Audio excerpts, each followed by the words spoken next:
para mejorar el deslizamiento de los filamentos de actina, miosina, tropomiosina.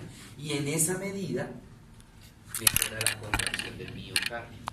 Al mejorarse la contracción del miocardio, se me baja la frecuencia cardíaca, que es, como les decía ahorita, se me acelera el corazón, trata de compensar acelerando la contracción, entonces se me baja la frecuencia cardíaca, porque ya el corazón dice, no estoy mandando, ya las células no empiezan a pedirle oxígeno al corazón, y esto me mejora el gasto cardíaco en el paciente. ¿Sí? Eso es lo que hace el medicamento. Señor. También es dependiente del paciente. ¿Cómo, dura señor? Toda la vida. ¿Cómo, señor? Dura para toda la vida ese tratamiento también. Puede durar para toda la vida. Puede durar para toda la vida. Me toca mirar la causa de la angina. Si es de pronto lo que es, ¿cuál es la principal causa de una angina de pecho? Les decía ahorita, la obstrucción de las coronarias, la obstrucción parcial. Entonces me toca ponerle tratamiento para la ateromatosis. Por ejemplo, yo manejo simultáneamente esto con la lovastatina para tratar de, esas sí se las mando de por vida, para que disminuirle los depósitos de grasa, tratar de disminuirle esos ateromas, esos bloqueos, esos depósitos de grasa en las arterias, tratar de disminuirse. Entonces yo le digo al paciente, esa nunca le puede faltar, la lovastatina nunca le, o la torvastatina, bueno, alguna de esas estatinas, nunca le puede faltar. La que más comúnmente tienen todas las EPS es la lovastatina.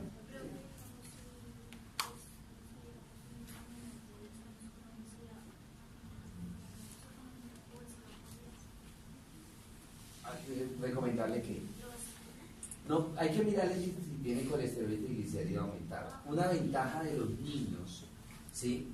Una ventaja de los niños, y que por eso uno no ve casi niños, a pesar de que son gorditos, uno no los ve con colesterol y triglicéridos altos, es por la actividad hormonal de ellos, que es muy acelerada.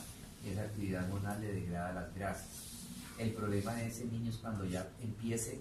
Sí, está el niño en la edad de crecimiento, esa actividad hormonal es alta, pero cuando ya, digamos, llegó a los 22, 23 años, se estabiliza la actividad hormonal. Ahí es donde va a tener problemas, porque ya no va a tener un exceso de hormonas, sino que ya se empiezan a regular las hormonas, y entonces ya no va a haber mucha hormona para degradarle toda la grasa al niño, y es cuando empiezan a aparecer jóvenes, esos pacientes jóvenes, con colesterol triglicérido alto.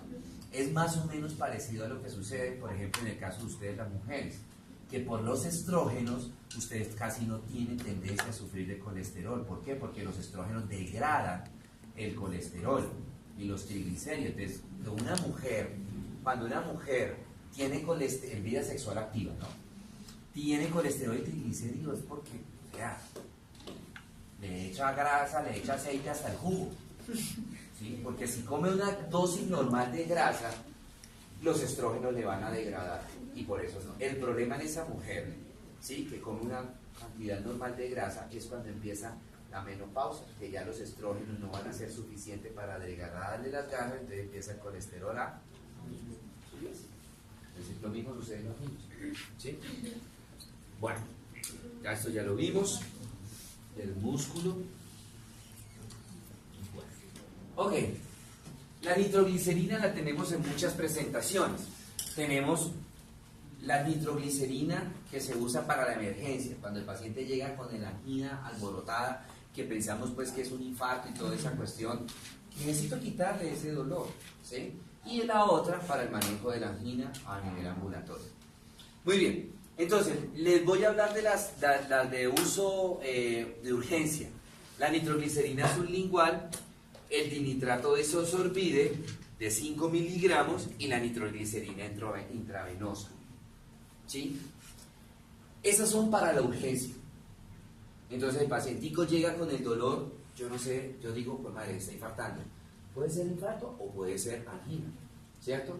En ambos casos, ¿qué está pasando? Hay una hipoxia. Que en el infarto, en la hipoxia severa, porque ya no es una obstrucción parcial, sino una obstrucción completa de la circulación de la coronaria. Entonces esto me sirve también para el infarto, ¿sí? Esto me sirve también para el infarto.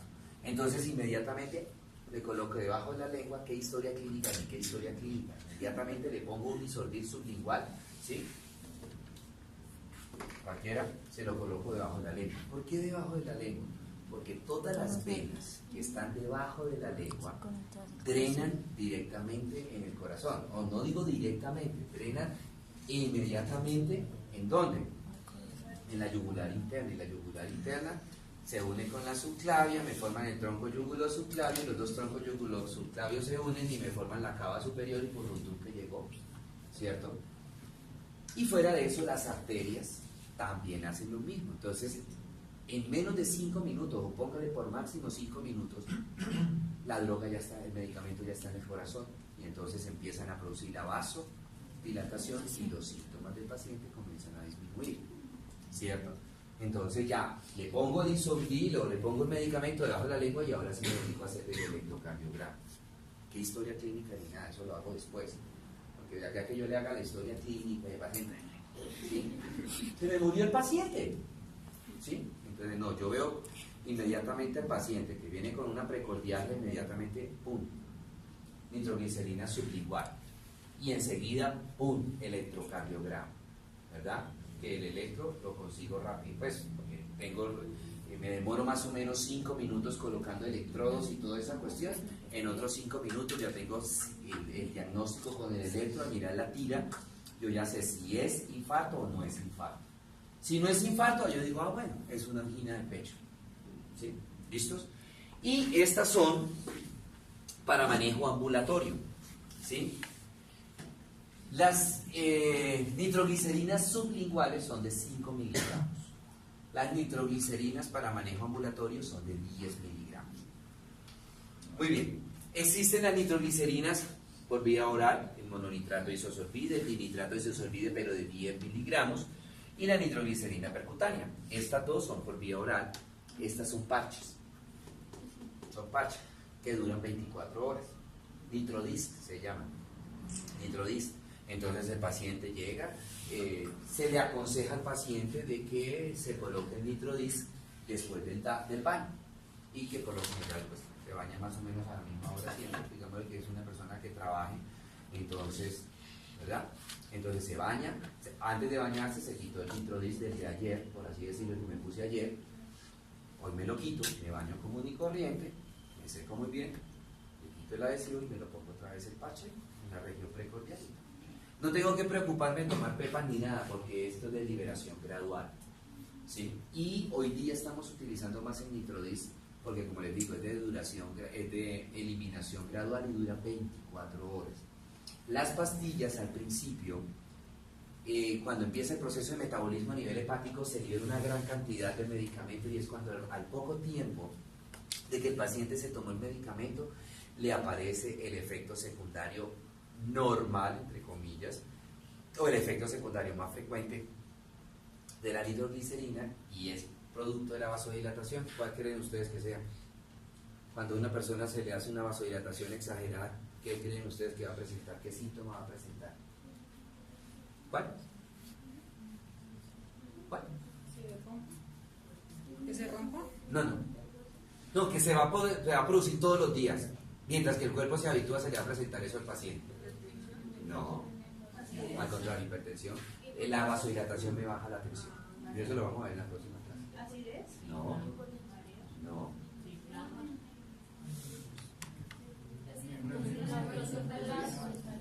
Cefalea. ¿Sí? Entonces hay que explicarle al paciente, mire señor, por unos días mientras usted se habitúa al medicamento, muy seguramente después de que usted se ponga el parche, aunque con el parche no se ve casi eso, pues lo que les digo, porque el parche es liberación gradual, 24 horas. Acá con la pastilla usted no hay liberación gradual. Como le digo, cuando llega el hígado, se suelta esa vaina de metabolito, y entonces al principio sale muchísimo metabolito en sangre, que es cuando le da dolor de cabeza al paciente. Ya después que empieza el hígado a regular, se van bajando los niveles de nitroglicerina y se le puede disminuir el dolor de cabeza al paciente. Entonces uno le tiene que explicar al paciente que uno de los efectos secundarios comunes y normales del medicamento es el dolor de cabeza, que no vaya a suspender el medicamento, que cuando le dé el dolor de cabeza tome cualquier guarapo de esos que hay en el mercado, acetaminofén, diclofenaco, lo que sea, ¿cierto? Más o menos ¿cuánto tiempo le puede durar al paciente el dolor de cabeza? Más o menos mientras que se habitúa, más o menos por un mes. Pues no es que a poco de la migraña, pues, que fotofobia, no, es una dolor de cabeza suave. Pero pues, cualquier acetaminofén se le quita. Bueno, ok.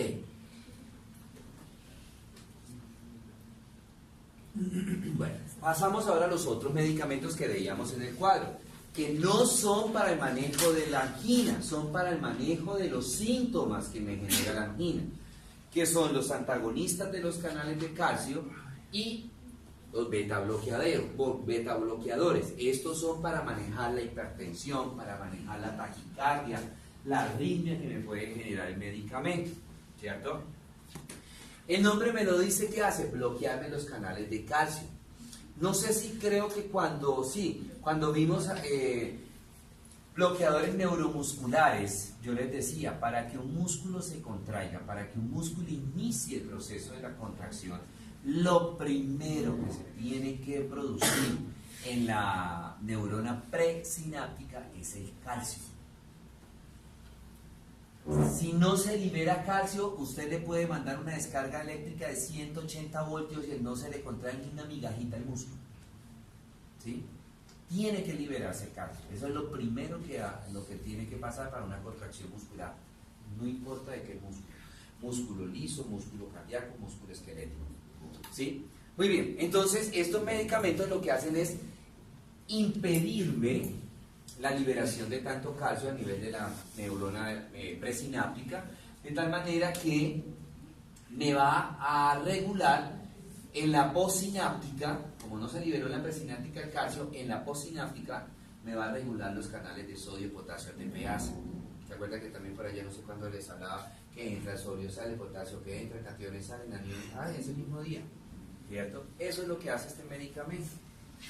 Muy bien. Relajan el músculo liso vascular, entonces, ¿cierto? Como no hay calcio, entonces el músculo liso no se va a contraer, sino que se va a relajar, que me produce vasodilatación, ¿cierto? Disminuye la resistencia vascular periférica para disminuirme la hipertensión en el paciente.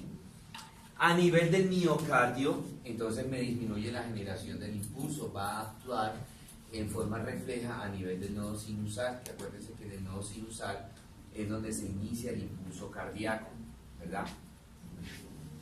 Vale, muy bien. Algunos medicamentos bloqueadores de los canales de calcio, que lo vamos a ver también como antihipertensivo. Por ejemplo, el amlodipino es de los más, la familia de las dihidropirilinas, donde tenemos el amlodipino, que es muy utilizado, la nifedipina, la nimodipina y la nitradipina, son lo utilizamos muchísimo, son muy potentes y son muy buenos. El amlodipino tiene una gran ventaja con respecto a los demás medicamentos, y es que este es el único que viene en capa entérica, en cápsula blanda, en cápsula blandita. No, es como un líquido adentro, como un aceite adentro. Entonces, por ejemplo, cuando tenemos un paciente hipertenso que llega con una crisis hipertensiva, por decir un ejemplo, nos llega el paciente con tensiones de 400 sobre 100, sobre 120, que es un riesgo que de pronto una de dos me infarte o le dé una ACV, yo necesito bajarle la tensión rápida, pero si le doy una pastilla, esta o un verapamil o bueno, la que sea, no empieza a hacer efecto por ahí a la media hora, a la hora. Yo necesito ya. Entonces, ¿qué hago? Cojo la capsulita, como es entérica, y con una aguja la rompo y le meto unas goticas debajo de la lengua. Y adivine qué pasa. En 5 minutos empieza a bajarle la tensión, y entonces de esa manera le evito. ¿Con la nifedipina? Amlodipino. Es la única que viene en esa capa entérica, ¿sí? Es muy bueno ese medicamento. Señor. Entonces, lo recomendable es administrarse una pastilla debajo de la lengua para hacer el proceso más rápido. No, pero administrarse una pastilla a la lengua no. Cualquiera. Tiene que ser líquido para que se pueda. Pastilla ¿Cómo? sin centro líquido. Ah, no pasa nada. No pasaría nada. No, porque la saliva la va deshaciendo, por así decirlo, y lo que hace es armarse una masa. Ahí. ¿Cuál? Entonces, este es el genérico. Estos son genéricos. Y entonces, digamos, de lo comercial, ¿cuál sería?